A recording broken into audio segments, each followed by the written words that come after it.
नमस्कार, न्यूज यात्रामध्ये आपलं स्वागत। आज आपण चर्चा करणार आहोत नाशिकच्या पालकमंत्री पदाच्या वादाची आणि त्या वादामध्ये आता काही नवीन मुद्दे येत आहे त्या मुद्द्यांविषयी।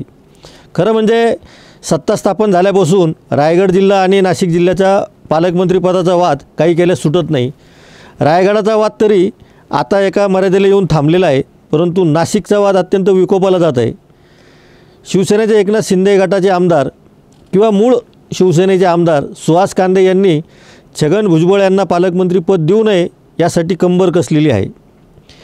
त्यांचं असं म्हणणं आहे की राष्ट्रवादी काँग्रेसचे जे 7 आमदार आहे नाशिक जिल्ह्यामध्ये त्यांचा देखील छगन भुजबळ यांच्या पालकमंत्री पदाला विरोध आहे। परंतु हा आरोप करताना सुहास कांदे यांनी कुंभमेळ्यामध्ये होणाऱ्या आणि त्या अनुषंगाने मिळणाऱ्या कंत्राटाची एक गोष्ट सांगितली। त्यांचं असं म्हणणं आहे की अनेक कंत्राटदार भुजबळांना हे सांगत आहे की अमुक कोटीचं कंत्राट, तमुक कोटीचं कंत्राट, या कोटीचं इतक्या कोटीचं हे काम, तितक्या कोटीचं ते काम, त्यामुळं भुजबळांना याच्यामध्ये स्वारस्य आहे असं त्यांचं अप्रत्यक्ष म्हणणं किंवा प्रत्यक्ष म्हणणं आहे। याचा अर्थ सत्तेतील एक आमदार आगामी काळामध्ये कुंभमेळ्यामध्ये भ्रष्टाचार होऊ शकतो असं सांगतोय का, असा प्रश्न पडलेला आहे।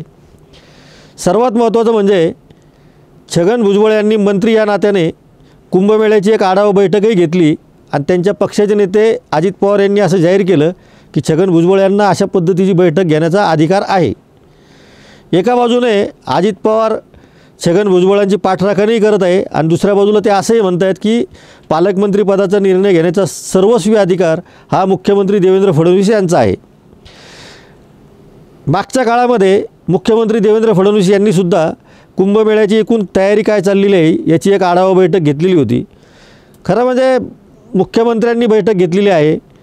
अशा परिस्थितीमध्ये छगन भुजबळांनी पालकमंत्री पदाचा वाद सुरू असताना ही बैठक का घेतली असा प्रश्न अनेकांना पडलेला होता आणि त्याचं उत्तर अजित पवारांनी देऊन टाकलं की त्यांना अशी बैठक घेण्याचा अधिकार आहे।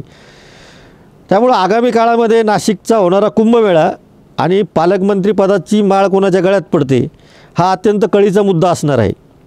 त्याचं मुख्य कारण असं की नुकताच प्रयागराजला जो कुंभमेळा झाला त्याचं सगळं नियोजन आणि आता लगेचच महाराष्ट्रामध्ये होणारा कुंभमेळा आणि त्याची तयारी याची सांगड घातली जाते। नाशिकमध्ये मागेसुद्धा कुंभमेळा झालेला आहे, त्यामुळं यावेळी त्यातलं वेगळेपण मागच्या कुंभमेळ्याचं आणि आत्ताच्या कुंभमेळ्याचं वेगळेपण हे लोकांना जाणवेल इतक्या पद्धतीने तयारी करायचं सरकारचा मानस आहे। आणि असा सरकारचा मानस असताना मुख्यमंत्री स्वतः त्यामध्ये लक्ष घालत असताना त्याच जिल्ह्यामध्ये पालकमंत्री पदाचा वाद सुरू आहे आणि तो फक्त सुरूच नाही तर त्यातून आता वेगवेगळ्या पद्धतीचं वळण त्या वादाला लागण्याची शक्यता निर्माण झालेली आहे। सुहास कांदे हे सत्ताधारी पक्षाचेच आमदार आहेत। त्यांनी अत्यंत जबाबदारीने हे सांगितलं की अनेक कंत्राटदार भुजबळांना हे सांगतायत की अमुक कोटीचं कंत्राट आहे, या कामाचं असं कंत्राट आहे, त्या कंत्राटाची माहिती त्यांना देत आहे। त्यामुळं त्यांना भुजबळ हे भ्रष्टाचार करतील असा आरोप करायचा आहे का हे स्पष्ट होत नाही। पण सत्ताधारी पक्षातील एक आमदार पालकमंत्री पदाच्या वादावरून दुसऱ्या पक्षाच्या नेत्यावरती असा आरोप करत असताना काय भूमिका घ्यावी हे आता देवेंद्र फडणवीस यांच्यासमोर एक आव्हान आहे। एकतर त्यांनी या पालकमंत्री पदाचा वाद लवकर मिटेल असं बघितलं तर नाशिकमध्ये जो काही त्या वादावर पडदा टाकायचा आहे ते काम पूर्ण होईल आणि नंतर मग कुंभमेळ्याच्या कामालासुद्धा गती येईल। आता गती येईल की नाही हा विषय नंतरच्या चर्चेचा आहे, कारण मुख्यमंत्र्यांचं असं म्हणणं आहे की मी स्वतः त्या कामात लक्ष घातलेलं आहे, त्यामुळं तो काही प्रश्न आजच्या आपल्या चर्चेचा नाही आहे। मुद्दा आपल्या चर्चेचा हाच आहे की पालकमंत्री पदाचा वाद सुरू असताना 2 पक्ष आपल्यासोबतचे मित्र पक्ष आणि त्यांचं भांडण सुरू असताना भारतीय जनता पक्षाला यामध्ये आता निर्णायक भूमिका घेण्याची वेळ आलेली आहे। गिरीश महाजन यांना पालकमंत्रीपद देण्याचा प्रयत्न झालेला होता, परंतु तो काही कारणाने यशस्वी झाला नाही असंच आपल्याला म्हणता येईल। त्यामुळे जोपर्यंत नाशिकच्या पालकमंत्री पदाची चर्चा सुरू आहे तोपर्यंत त्यामध्ये होणारा कुंभमेळ्यातली कामं आणि आता सुहास कांदेंनी अप्रत्यक्षपणे जो भ्रष्टाचार होणार असल्याचा जो आरोप सुरू केलेला आहे तो कोणत्या थराला जातो हे पाहणं अत्यंत महत्त्वाचं ठरणार आहे।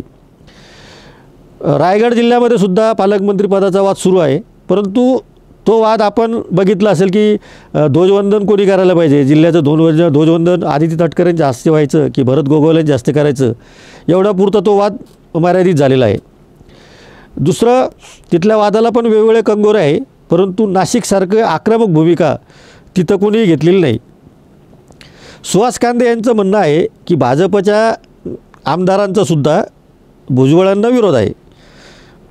बघ असं असेल तर निर्णय का होत नाही, हा एक मोठा प्रश्न पडलेला आहे.